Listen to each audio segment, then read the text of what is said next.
Ladies and gentlemen, I believe we are live, but I do not believe that Big Tuna is with us right now. So as of this moment, I, Mr. Catfish, am going to be running What Embargo solo. That's right, ladies and gentlemen, you heard it solo. I have my sunglasses on tonight because last evening I discovered this fine thing called Fireball. And apparently this has become very popular as of late. Ever since I quit drinking years and years and years ago, apparently there's this new whiskey called Fireball out. And I was playing some show last night, and there was a ton of Fireball going around, and it was rather insane. And as a result, I'm drinking coffee and wearing sunglasses. So, is that Tuna? There he is. I already started without you, dude.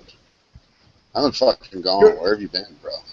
Dude, I've been fucking here. I was talking, man. You were talking? I couldn't hear you at all. I was going off on my own little, like, rambling shit. I don't know what to say. I was just sitting here, and I saw the live thing go, so I just started to start talking and telling people. Yeah, mine said it was, like, starting, and then I don't fucking know what the hell is going on. Whatever. This is what the hell number are we on for What Embargo? We're on Doce, man. Doce. Doce? Doce? Doce. I think I had a Dos Equis last night. A Dos Equis? Yeah, I did. I only grabbed it, too, because of the commercials, I'll be honest. That's why I grabbed it. Oh, there we go. What's going on, dude? How you feeling? How you doing? I'm doing well, man. It's like friggin' weird technical issues all over the place. I lost my fucking control panel, so shit's just rolling. This is classic Tuna, man. Classic ever since I come back from this little... I went on this little getaway I was telling you about, and then... Oh, yeah, then shit just hit the fan, didn't it? You come back, and then just shit's fucked up. That sucks. What are you smoking? What are you going to do, man? It's like you get your little tranquility, and you get all that energy back, and then the fucking shit just hits you. So, what were we going to talk about first on episode Doce? Well, first off, Plume. What are you smoking? Yeah, we're going to talk about Plume. And what else are we going to talk about? We're going to talk about custom rolls. This is our first let's talk about custom rolls. Show on custom rolls. And so because of that, I'm smoking a Santos custom roll from 2012, which it's rather strong, in all honesty. And I part of me thinks that it might be that my palate is a little fried because I'm hungover and I stayed up till 3. Dude, last night I'm playing this gig right up at this big old house up in the mountains and shit. And this old timer, after I've been playing for like 3 hours, I take a break and I go smoke a cigar and I'm drinking with all the folks there. And this old timer must have been 70 years old, goes and picks up the bass, and the dude knew every Merle Haggard, Buck Owens, George Jones, Waylon Jennings song, period. And so I go at like, must have been like midnight, 12:30. I start jamming with this dude until 3:30 in the morning, and this guy's straight up drinking glasses of Fireball with me. 7 years old, just pounding this shit back, and knew every song, singing harmonies, singing leads, freaking nailing it. It was badass, dude. It was awesome. That's rocking, man. That's rocking. So I think my palate is a little fried today, and that's why this Santos is a little bit stronger than usual. That, and I'm slamming this huge iced coffee so that I wake up.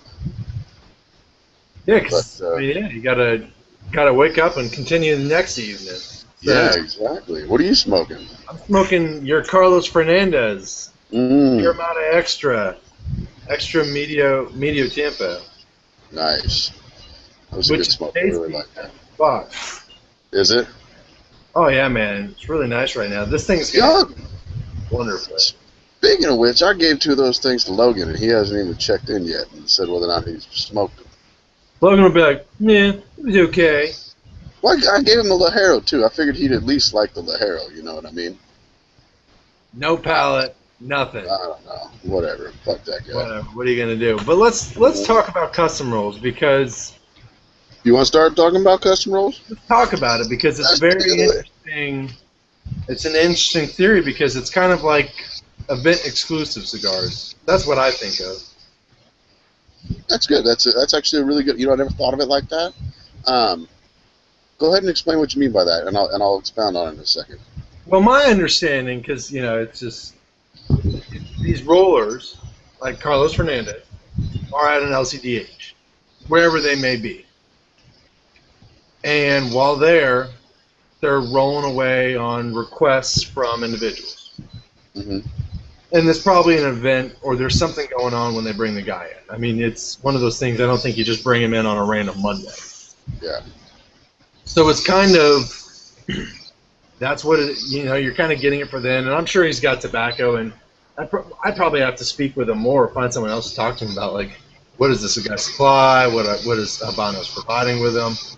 And, he rolls the stick to one's desire, and I call it kind of an event exclusive because it's kind of, there's a couple manufacturers, in the States, My Father comes to mind, where they have those little special S's, which for the most part you only get in event cigars when you buy a box or something.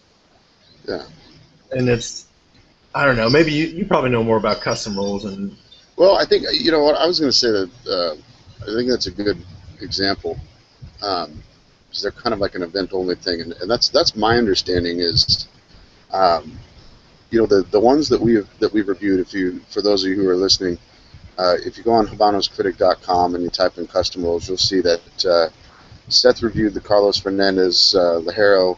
I reviewed the Medio Tempo, which you're smoking right now. Yeah. So you can give everybody your live thoughts about it tonight.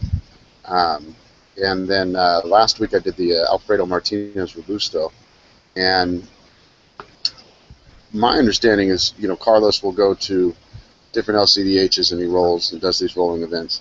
Same thing with Alfredo Martinez. And I had the one that I had gotten, a friend of mine had sent to me, and I really enjoyed it. I thought it smoked a little young, or the finish was, or the balance was off a little bit, but flavor-wise it was really good. But at the time he told me he was traveling around Canada. He was rolling around in Canada and rolling, and then having some conversations with some of the guys on SigFed. There's one of the guys on there, Charlie. He said he was going to Canada to go to a rolling event, and you hear about these guys all the time showing up at different events throughout the world. Obviously not in America, and they either make blends that are their own blend, their kind of signature blend, like a signature Robusto, for instance, like the Alfredo Martinez. Apparently, Robusto is his signature. And then what they're doing at the other times are kind of either based on the event, or maybe special sizes for that event, or they'll roll sizes for you if you want. The Carlos Fernandez thing, what's nice about him is he'll do different fillers or different flavor profiles for different things along those lines. So, like for us, we had the Ligero, which is like the strongest Cuban cigar I've ever had. Honestly, that was an amazing cigar. Simply incredible. Why don't you talk about it for a second? Because that was one of the ones that you reviewed. Because Carlos Fernandez is out there. I mean, there's people who can get him out there. I believe Cancun, LCDH Cancun, is where he rolls out of. So there's guys that'll go down there, while he's there during the year and see. So why don't you tell people what you thought about that one?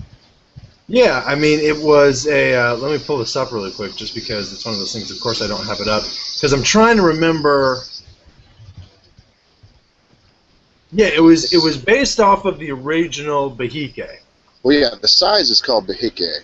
Yeah. And it's without looking it up, I want to say it's like 7 to 6 by 52. Yeah, something like that. Massive. It's over 7 inches. It's 52. Which when I chose it, I've been on this weird double Corona kick, where like I either want to smoke a petite Corona or a double Corona, and so I figured, hell, I'm gonna have this dude make the biggest, strongest Cuban that I can think of, and that's what I asked for, and they are. I mean, when I smoked one, I was like freaking loaded. Yeah, by the end of it. It's got some strength to it. I mean, especially when you look at Habanos, it's really got some strength to it. But the flavors are just dead on with it. And never giving. There's a lot of complexity to it. And it's really, you look at the size, 7 to 6 by 52, you're like, good God, this is huge. What's going to come out of this? But it's just really rolled and blended perfectly. And that wasn't based off of a just extra Ligero for like the Partagas Grand Reserva or anything, is it? No. That's his blend. That's his own signature blend. So, you know, if you're ever in the LCDH Cancun and he's there, you can have him and you ask for his blend. That's his blend. And then if you want his blend with extra Ligero, that's his blend with extra Ligero. That's what we had. Yeah. Then the Medio Tiempo blend was, I asked him to do a Pyramid Extra with Medio Tempo, based on the Cohiba Pyramid Extra size. And to me, what was it? Now, I don't think that cigar tasted like a Cohiba at all.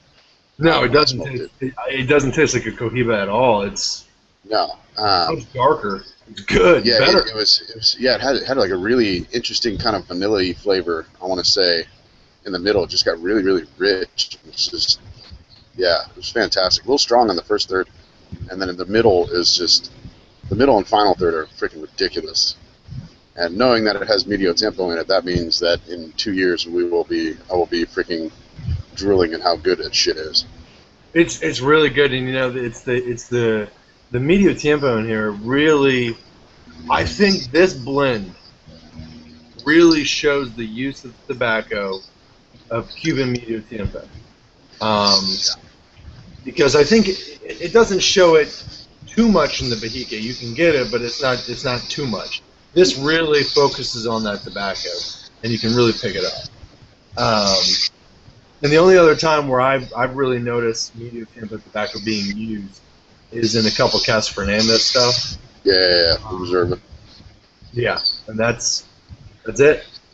But you can get it once you get it. It's good. But this is very nice. It's a lot. I think it's better than a regular Cohiba Pyramid Extra. Yeah, I was very happy with that one, honestly. And you know, to expand on that as well, he also did a Partagas Grand Reserva blend and a Cohiba Grand Reserva blend as well. And now, just so people know, when a custom roller is making you a Partagas Grand Reserva or Cohiba Grand Reserva blend, it's not a damn Grand Reserva blend. I mean, don't get your hopes up and think that you're getting the same thing as these $100 cigars with, you know, 10-year-old tobacco or 5-year-old tobacco, however old it is.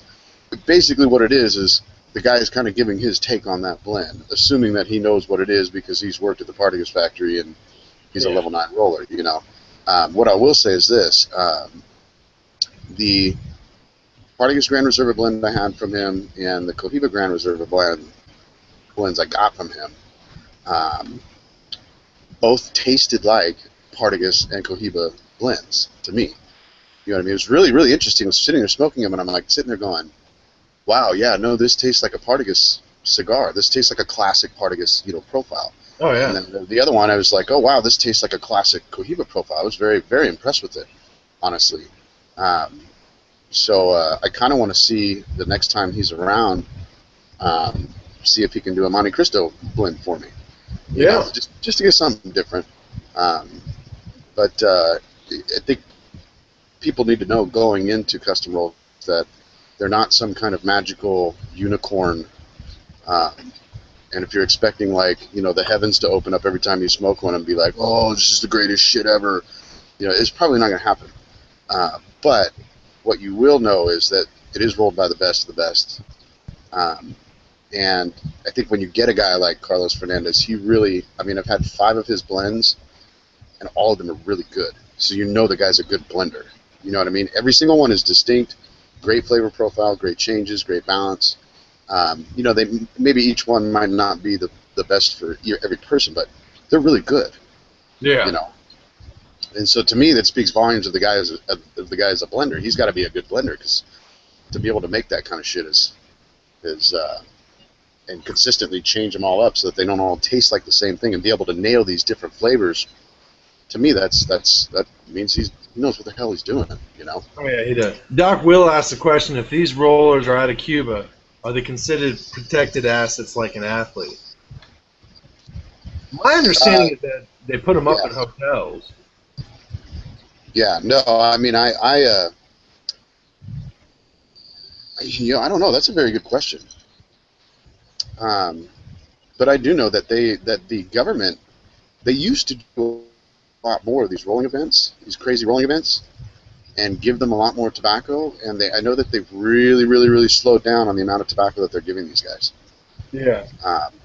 There's definitely a lot of rumors of tobacco shortages, and the thing is the demand is there for them from consumers and the gray market. And what happens is a lot of times at these events, these cigars will sell for $5 a smoke or $6 a smoke or something like that. Well, then there's guys who want to flip them on the gray market for $10 to $12 to $15 a smoke because Americans can't get them and they want to get them.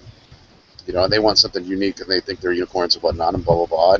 And to a degree, yeah, they do cost more for a reason because of what's involved. But the flip side of that is, being that there is a dirty underbelly of Cuba, then you've got guys who are making custom rolls with inferior tobacco and selling them at superior prices. You know what I mean? Yeah. I mean, I'm not to knock Santos, but I've had plenty of Santos rolls, and while they're good, I don't think they're amazing. Now, they're not overpriced and crazy overpriced, but I definitely don't think that they're using the best tobacco on earth. They're using Cuban tobacco, but it's probably not the best shit that they have, and they take a few years before they get good. Well, Carlos Fernandez down at LCDH Cancun, I mean, those are the ones that are owned by Max Gutman. And, I mean, that guy, he's the one who brought in Mundo Dantes and so forth from Habanos. And he's very reputable, and he's very well known and very well loved in the Habanos world. So he's going to get taken care of. I mean, he's a distributor who gets it done. Yeah, and it makes me wonder if some of these guys do get sent to certain places because of that. I mean, like Alfredo Martinez, for instance. I reviewed his Robusto this last week, and it was really good. And it seemed like, from what I was told where I got it, that he was touring Canada. Yeah. And, I just did some simple Google searches to find out information on him. And again, you find out he's a level 9 roller. He's been doing it forever, worked at, Partagas, Romeo and Juliet, whatever. Which was really weird, actually, to get on that review and go off on a tangent for a second. When I was smoking his cigar, to me, I was like, this tastes like classic Upman, like classic Upman flavors. Very similar to a Connoisseur 1 to a degree. And so it was weird to me to find out that he worked at Partagas and Romeo and Julieta, because I would assume he worked at the Upman factory. You know what I mean? But who knows? Maybe he likes the Upman stuff, and that's why he blended it that way. But that guy's touring Canada, and then he makes them for one vendor specifically. So I found it interesting that a vendor has the ability to have one of these custom rollers making cigars just for them. You know what I mean? Yeah. Well, then you also, I think I've read that Germany's gotten some custom rollers in there as well, and. Well, Hamlet's like he's like the superstar. He's like the Michael Jordan, LeBron James, whatever, of custom rollers. Yeah. And his stuff is like, if you can find them, at events, they're going to cost you $20, $30, $40 for one of his cigars. Like, insane. Yeah. But I don't know how much how much they let that guy run around rolling these cigars, though, Yeah. He's like total rock star status, so. But they're good. They're unique. They're very different. It's a nice twist of the use of Cuban tobacco. That's for sure. No, and we'll be, just so everybody knows out there, we'll be doing several more custom rolls, because I think it's valuable. There's a lot of review sites out there, but I think if we have as many reviews as possible of the custom rolls out there to give people ideas of what these rollers are like, then if they get the chance to get their hands on some, they'll kind of know what they're getting into before they buy. Oh, yeah. So, speaking of rock stars of the Cuban world of cigars, there was big news this week that came out that I think we should talk about. Hiroshi.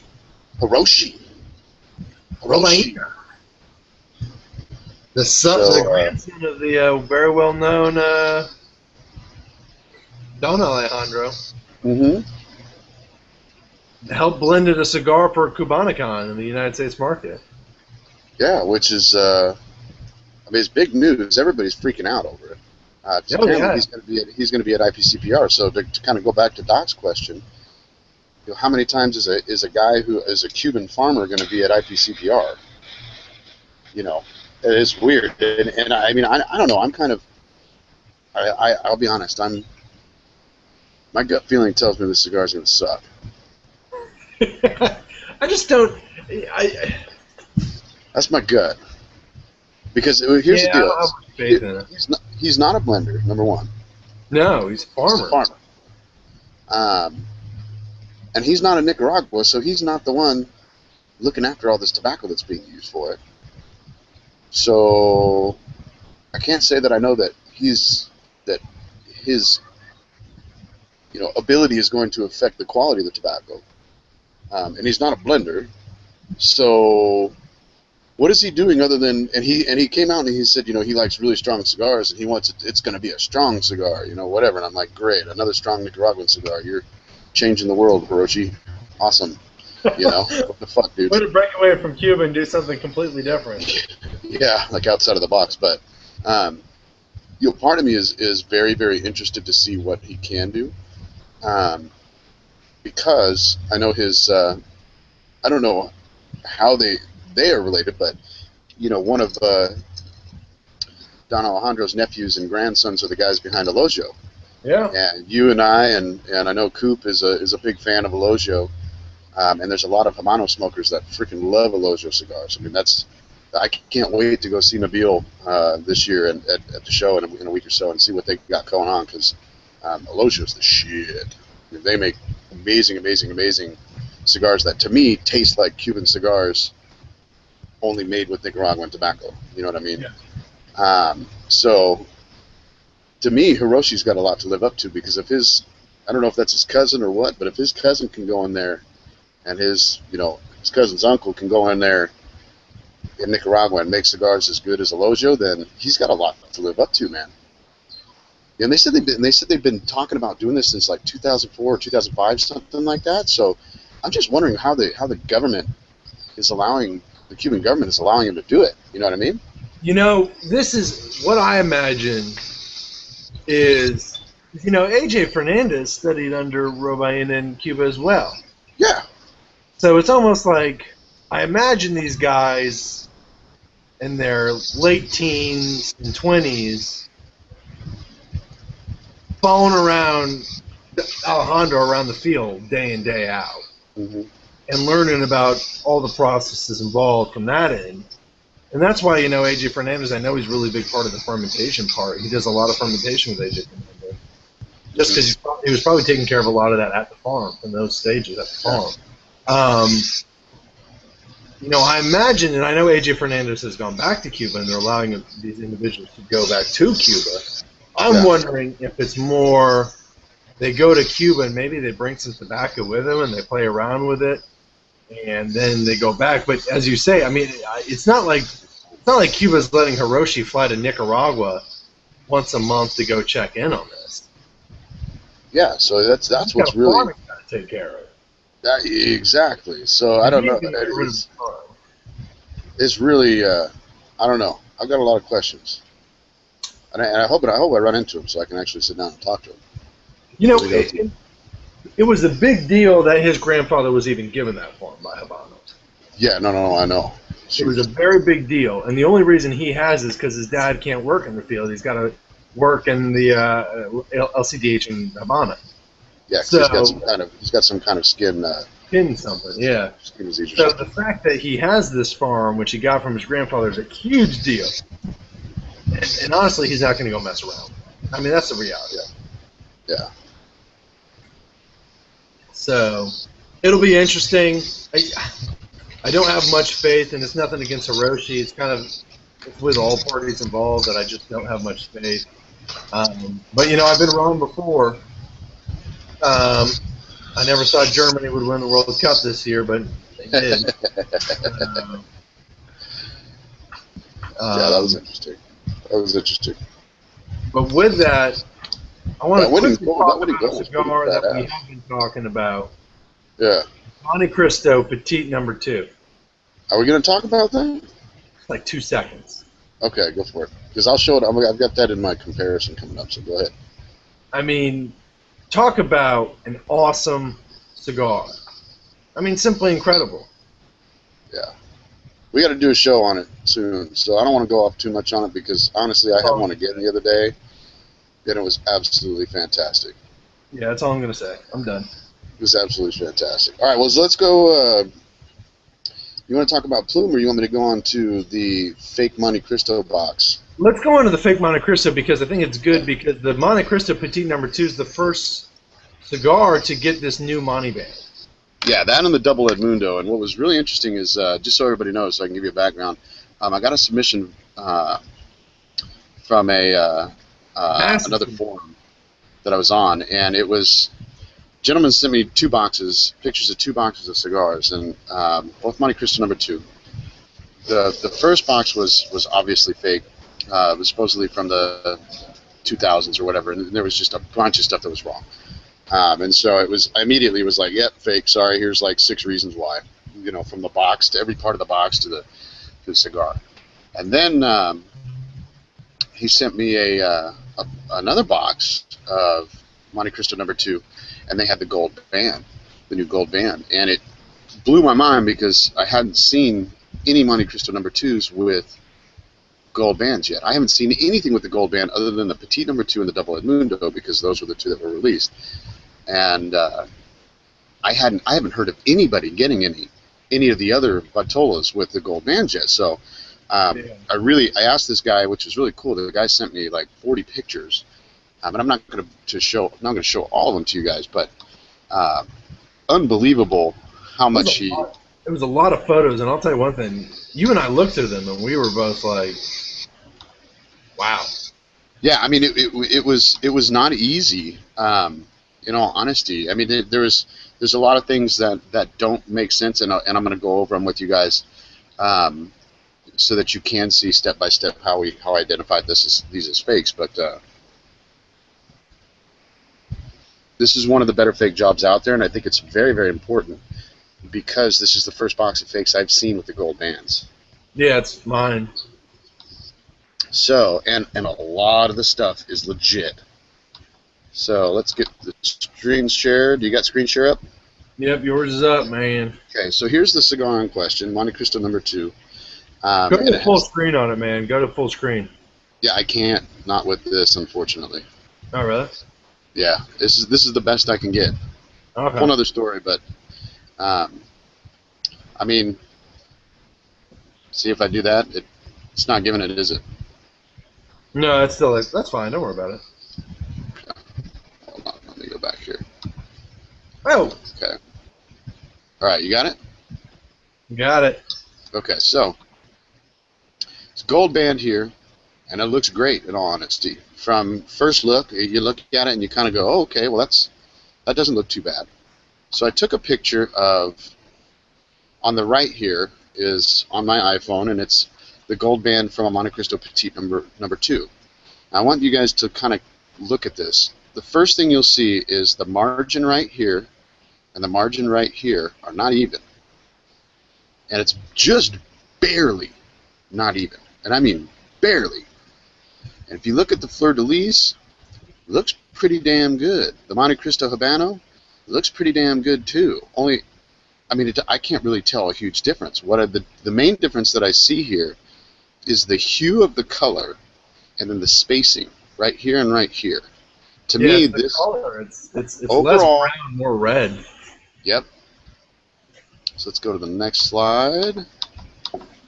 Then we have, here's a picture of the back of it. And when I looked at the back of it, the color seemed off to me. So here's another comparison, and this is where you get a good comparison. This one is that picture I just showed, and I cropped it down. And what you'll see is the point of the gold comes a lot closer to the end than this one does, and that was something that I noticed that was different. And it may be hard to tell from this picture, but you can definitely see that there's a difference in the hue and kind of the gloss. It kind of has a dull gloss on the fake band and a little bit more of a defined gloss, if you will. So here's some pictures of the box, right? Good looking box. I mean, to me, you look at this box, seal looks decent, Habanos looks decent, borders look decent, everything looks good.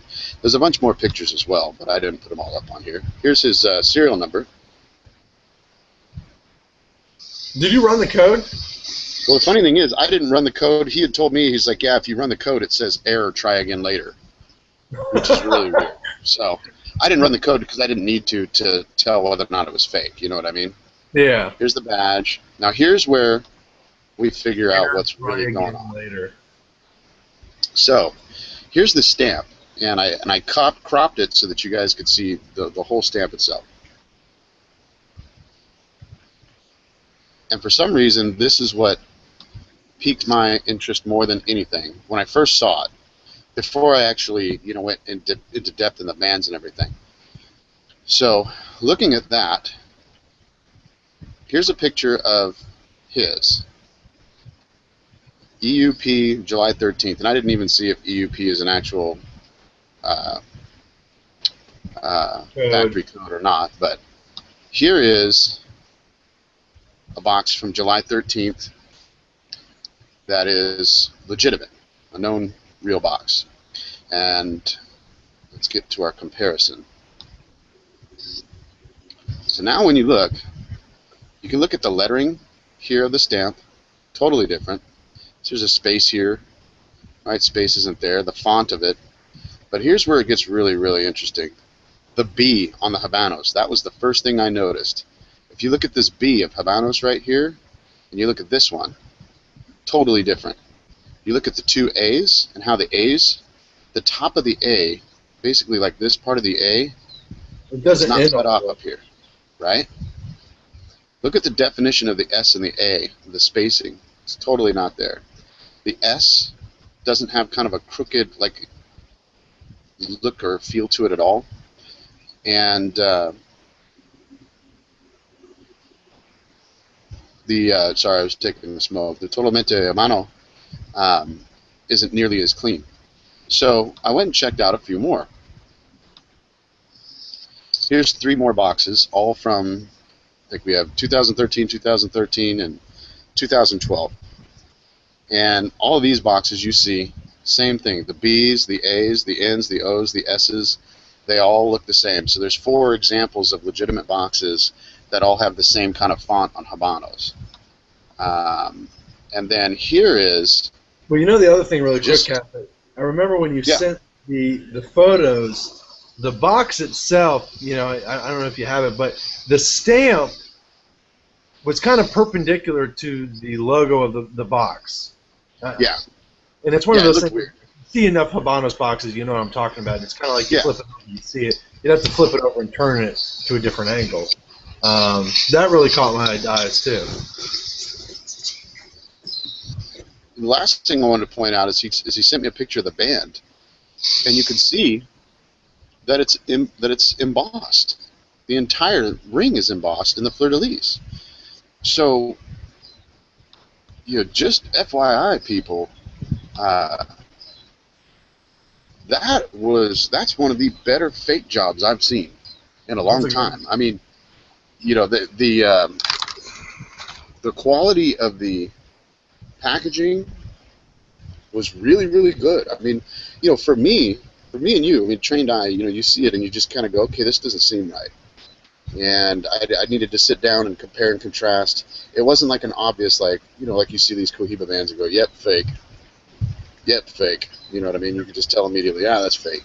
I mean, I had to sit down and look at several boxes, stamps, codes, and whatnot to just kind of really reinforce my thoughts. I mean, my initial thoughts of it were, yeah, it's fake. And typically when somebody gets a fake box, when they get a couple boxes of cigars and one of them's fake, the other one's going to be fake as well, You don't get 2 boxes and one's fake and one's good from the same source. You know what I mean? Yeah. I mean, they did a good job on it. I'll give them that. Yeah, and I just think it was important because I haven't seen, that's the first time I've seen a fake gold band box. Yeah. Have you heard of them at all? I haven't heard any at all. No. I mean, no. I know. I mean, the most recent ones were people trying to do the new fake Cohiba Pyramid X-ray bands. Yeah. But So you heard it here first, people. The gold bands are being fake now. what embargo? What embargo? Habano's critic. And you know what? Maybe maybe I'll do is I'll throw up a for IPCPR when I'm gone next week. I'll throw up this box. I'll ask the guy if he cares if I throw up this box on Habano's critic, just to give people a reference out there. You know what I mean? Because I think it would be good for people to see it, see the comparisons, so that they know what to look for. Because this was a really, really good one. Yeah, that's a very. They did a very good job on it. You know, I mean, it's to the trained eye. Me and you would have looked at it and been like, yeah, I don't know, no way. But that's, most guys who don't have tons of experience. I mean, that would be an easy one to sneak past somebody, in all honesty. Oh, absolutely. It really would be. So, Especially if you didn't open it. what's that? Especially if you never opened it. Yeah, I think he said it was sealed too when he got it. I think he said it was sealed, the sealed, and which was really. And I think he said it was sealed in a vacuum bag. So that means whoever's making these is packaging them up, sealing them, vacuum bag, the whole 9 yards. They've got a whole operation going on with this new label. You know what I mean? Yeah, they're rolling with it right now. Yeah, man, that's good. That was good. We'll have to, we'll put that up if he allows us. That way people can reference it, because it sucks when it happens, and it's at least people will be able to see now if they go and get the new Monte Cristo bands what to look for. Absolutely. And by the way, anybody, I mean, if you're out there, anybody who's watching this, we do get submissions all the time, and sometimes they're just so simple. I email people back and just say, hey, they're legitimate, or hey, they're incredibly, terribly fake. But anytime you guys, if any of our viewers has any questions, feel free to email Dustin at cigarfederation.com, or what's your email address that you're using for the show? Man, they can email me at Seth@SethHumidor, or putembargo@gmail.com, whichever one. Yeah, email us at either or, and we'll take a look at stuff for you and give you the best answer that we can. I mean, I was almost with this box, with that, before I really dug deep on it, I was almost like going to say, hey, dude, you just need to smoke them and figure it out. But once I dug a little deeper, it wasn't very hard to tell. I mean, there's plenty of signs once we dug into it. So yeah, once you really start looking, you can start seeing more and more and more. But so what's next? Are we going on to Plume next? Going to Plume, man. Okay. Going to what everyone thinks they have is Plume. Most of the time they have mold. So what do you think about Plume? Tell us. More often than not, people think they have Plume, and then when they really look at it, they have mold. I mean, it's one of those things. Explain to everybody what it is. It's the oils leaving the tobacco, leaving the wrapper. I mean, you can get cigars that are just oily. It's those oils from the tobacco that leave, and when it leaves, it crystallizes, and it produces it's like I want to say webbing, but that's not even. It's like a film. Yeah, it's like a film material over the cigar. And I have it with some cigars, very little. Yeah, it's very rare. First off, that's one thing that everybody needs to know is it's extremely rare. It's not something that happens all the time, and it's not something that will always happen. You'll have one cigar in a box sometimes that'll get it. Yeah. And you can smoke it. Hmm? Some people are like, do I have to wipe it off? Can I leave it on? You can smoke it on there. I mean, I usually wipe it off, but for me, it's it's so funny because it's this ongoing debate, and it always gets all heated, and people get all butthurt and pissed off at each other online. This is not mold, blah blah blah blah blah. You know, or you see some dumbass like posting a picture of their cigar. Look at all this beautiful bloom, and you're like, dude, you're smoking a science experiment, bro. Like, that's Yeah. nasty. And I'll be honest, like when I just so you know, everybody knows that the reason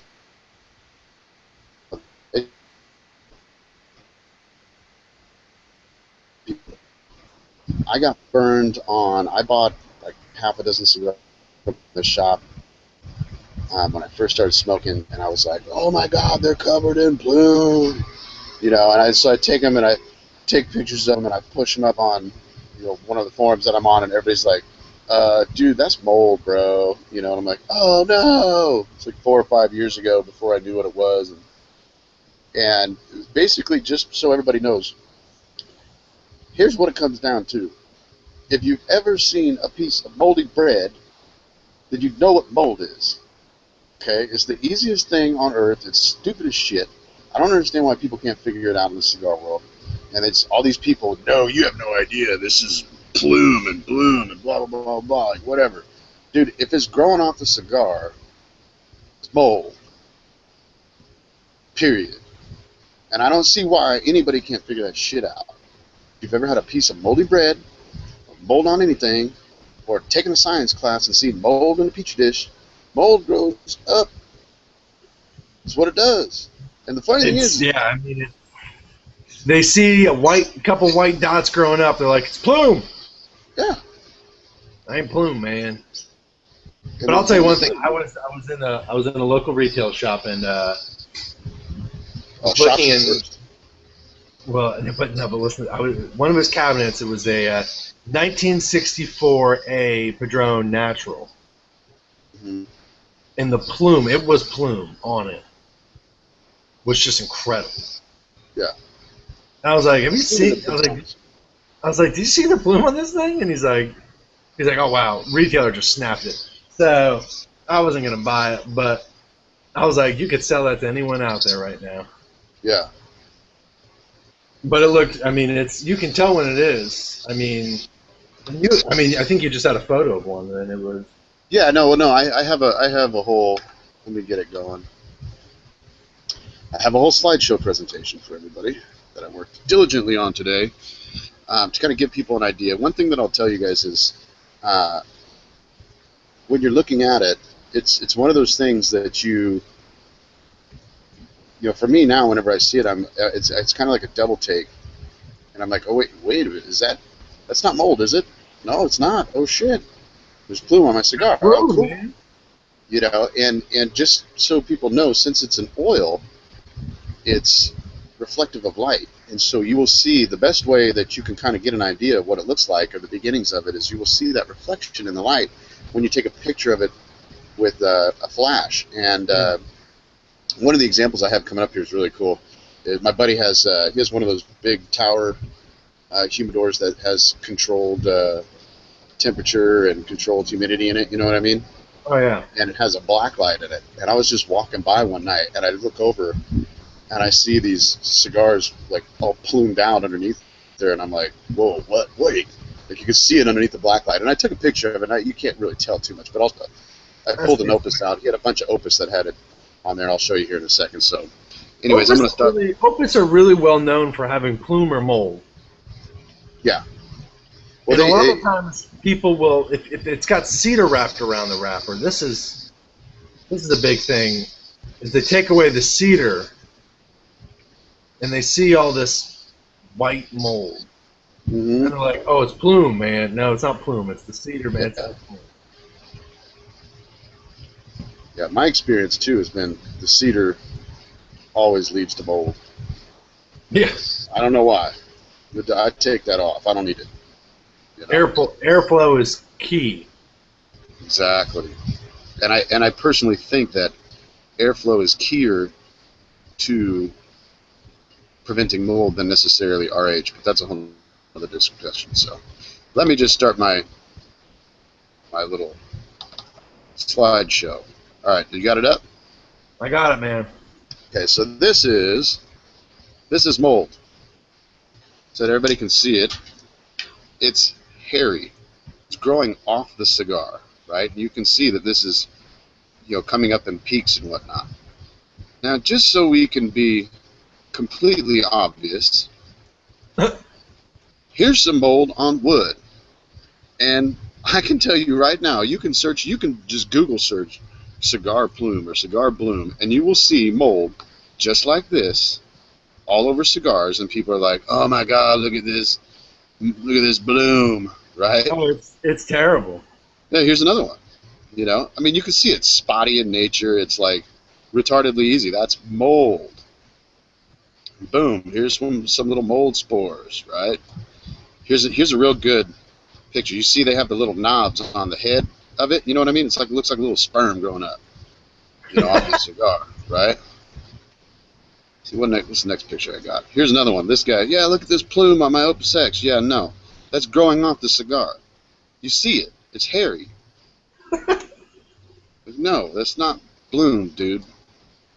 Here's a good example of the spottiness, right? Just so people see. They'll see the spots all the time. Here's a terrible one. Look at this. Look at all that crap. Yeah, I mean, you can just tell. That's nasty. It's not even at all. It's nasty. Now, here's the black light of my buddy's Opus collection as I was walking by. And you can't totally tell. You can kind of tell it was there. But here's the cigar specifically. I think it was a Reserve de Chateau in normal light. Here it is with a flash. And you can see this light, kind of a hazy oil covering it. Yep. Here's another picture of it. And then when you look at it and the light's not on it, you can't tell. I mean, it looks, I don't know how to explain it to people. They look totally different. Here's an Elogio, too, that I found in my collection that has just a real light, like hazing. And then these pictures are from a guy, it's on one of the forums I'm on, and he's got a crazy Opus collection, and you can see how light and dusty this is.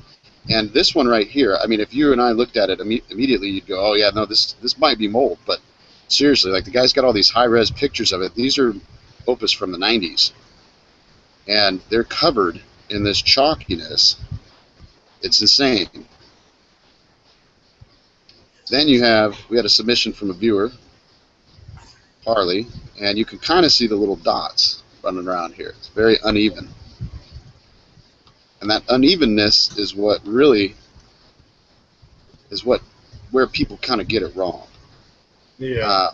I think more than often than not, if we go back to this picture here, these you can see that it's growing off the cigar, and it's moldy as hell. I'd hate to take off that cedar from that Fuente right there. Oh God. So it's really, I'll be honest, it's hard to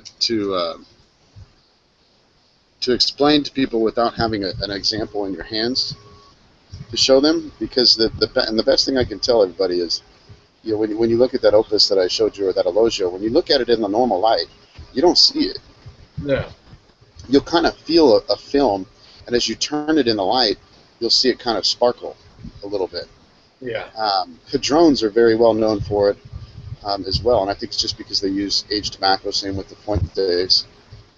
They're using aged tobacco, and so maybe they get it a little bit easier. But like those pictures of those Opus that I showed you, of the 4 Opus, there's a on Cigar.com forums. There's a big forum or a big thread on plume versus mold, and this guy he had a ton of pictures of his Opus collection, and those were the ones that you just kind of looked at and go, when you look at pictures of those, that I couldn't find them, but there's pictures of them without a flash, and you can't tell there's anything on it. Almost, it's insane. It's insane. The ones I have are Ashton ESGs. Mm-hmm. Those are old, and they have very thin, and it's not very. I mean, as you said, it's not very obvious. No. But I've also had a couple cigars though where it's like, oh shit, got some mold. Yeah. So. Yeah, and it's funny because I actually got mold this week in my Winador. Blew my mind. And I mean, I'm talking like, yeah, it which is weird because I had just reorganized everything so that it wouldn't to give myself a little bit more circulation. And I think it was because I didn't realize this, but I threw a 72 RH Bovida pack on top of a box, Oh a yeah. window-sized box that was open, and it was just sitting on top of it. Like here's the box, it was sitting on top of it like this, and the lid wasn't on the box. And I went and grabbed it because I was grabbing cigars for this event, this thing I was playing last night. And I opened it up and I looked at the top of that box and I'm like, holy crap! Like this 2 cigars that it was just that they were lying right on top of got mold, and I'm talking within like a matter of 2 or 3 days. Yeah. They got mold. It was insane, and I didn't realize it, and so I pulled that freaking Bovida pack and threw it away because I normally use the 65s. I thought I'd had 65 in there. It was really weird. I mean, it was surprising, and then I checked everything that I had, and there was nothing in anything. I ended up losing like 3 cigars, but the difference between the cigars that I tossed, and I should have taken pictures of them. Of course, I didn't. But if I would have taken pictures of those cigars, you could very easily pass them off as something with plume to somebody if they didn't know any better.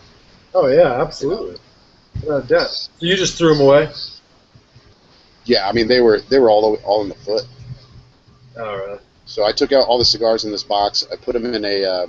Normally, what I do is if 1 or 2 cigars in a box get some mold on it, which I think happens when you're storing in boxes more so than when you're storing in singles, humidors. What I do is I just took everything out of the box and wipe down the ones that seem to have a little bit on there, and then I put them in a bag and I let them kind of dry out for a couple days, maybe a week, and then I'll, in a bag of course, and then I'll reintroduce a Bovida pack in there, just reinspect them, make sure there's no mold in there, throw a Bovida pack in there and let them sit for a couple weeks and see if any mold comes back, and if not, I throw them back in. Yeah. I usually take them out and I freeze them sometimes. Yeah, I mean, that box is going, I mean, I'm throwing that box away, you know what I mean? Oh, yeah. I mean, but the reality is mold spores exist everywhere, so it's not like they can't just pop up anywhere. They exist everywhere. It's just kind of one of those things that's in our world, you know what I mean? And so the main thing that I'll tell anybody is look out for spots. And look out for, you could just grab a magnifying glass or something, or take high-resolution pictures, and if you see something growing off your cigar, that is mold. Period. If it's crystalline in nature, and it's an oil, and it's, you'll see it in something like an Opus, or a Padron, or a Vintage Habanos, or something that's been aged for a really long time. Like, it was weird that I saw one in the Elogio, but hey, whatever. It is what it is. I kept that cigar, that Elogio cigar, just so I could show somebody if they asked and say, here, tell me what this is. Yeah. Because you can't tell just by looking at it. It just kind of has that haze film to it, and then when you look at it in the light and you flash a light on it, you can see it. Harley says, is plume consistent across the cigar versus spotty mold? I would say yes. I mean, it depends upon what stage it's in. In the beginning, I don't think it looks as consistent. Like that big long Opus Reserva de Chateau that I showed you, you'll see it's uniform in that it's lightly covering the entire cigar. Same with the Elogio. It's not as heavy as those 4 Opus where you see the one that's been aged since like 95. The entire cigar is coated with this oil, this like film. But the difference is, yes, the spottiness of it is definitely there. I mean, that's a big. When you see spots, that's always, that it's mold every time. Yeah. And that's just one of those. That's why I always stress, always make sure you have airflow. Airflow is key. Rotate your cigars. Keep a low temperature. And I think just because I run my wine door, which pisses me off because when I open it up, And I look in there, the relative humidity in both areas is like 63. So Yeah. how did this one box get mold all of a sudden? And I'm talking like within, I maybe hadn't checked it for a couple days, you know? The And friggin' I think when you store in boxes specifically, you create kind of own little environments. Like I have a theory that cedar wraps and coffins and all those and tubos, they create their own little humidified environments, and they can create their own little pocket of over humidified cigars. Yeah. You know what I mean? So I always, I check my boxes religiously, which probably isn't good for the feet of them, getting damaged a little bit from time to time, but hey, it's better to have a tore up foot or a busted cap than a box full of mold. I know. It sucks for me because I have like so many unopened boxes that it's like. Yeah, see, I couldn't do that. What? I couldn't do that. I know, it's that paranoid. I'm just like, I'm not opening them. See what happens. I couldn't. I'm way too paranoid. I had a box of 09 up and number 2s that when I opened up had the beginnings of it. And it was like, ugh! And after that I was like, nah, I'm never leaving anything sealed ever again. It was I think it was last year sometime, and I was like, okay, I only smoke one and see how they're smoking. And I opened it up, and there was the beginning of all the spots, you know what I mean? And I was freaked out at that point. I think that basically covers the show, man. So, I think it does cover the show. How's your medio tempo Carlos Fernandez coming out? Oh man, it's freaking smoking great. That vanilla and that center vanilla oak, little nice tobacco, very good. Still some spice, but it's good.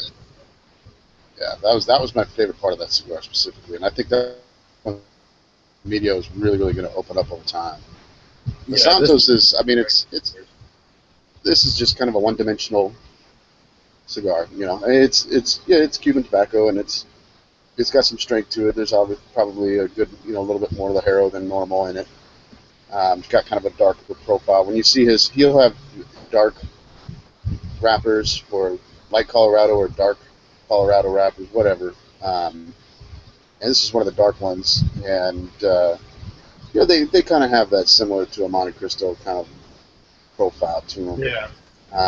It's not bad. They're not. For what they are, it's a consistent medium of the road cigar. You know what I mean? I think the main thing for people to understand is number one, know your source, but B, sometimes you might find that regular production is going to be just as good. It's true. And if you want consistent, the same flavor that you're used to, then yeah, regular production is there. But if you want something that's very unique and very different, the custom world is something to check out. And I know that here soon we're probably going to do a show we'll feature the Papa Robena customs, which did you review that one? I did not review it. Well, no, I smoked one. Yeah, we'll have to talk about the Robena one. Because I got a review coming for that, and it was we'll let everybody know when we do the show. I won't give it away. But I know you got a review on it. I know what your thoughts were on it. That's definitely one that's show worthy for sure. So with that, I think we're about ready to wrap up episode. What the hell is it called? Doce. Yeah, then we're on to lucky number 13 next time we hit the show, hit the roll. Yeah. What don't ask me what 13 in Spanish is. Yeah, I don't know what it is. I don't know what it is. We'll have to do that one like the 26th. Yeah, when I come back from IPCPR, that should be very interesting. We'll probably have some good stories. You'll have some good stories. I'll be about to leave. You go on my little habitat, and I'll be gone. Where are you heading? Madison County, North Carolina, man. Nice. The old Madison County. So I'll come back and have some stories then too. But other than that, man, have a good time at IPCPR. You too, brother. Thank you for everybody who's out there listening to our podcast of What Embargo. Remember to check us out at habanoscritic.com. We also have a forum at forum.habanoscritic.com. Reach out to us. Stop on by, man. Thanks for watching.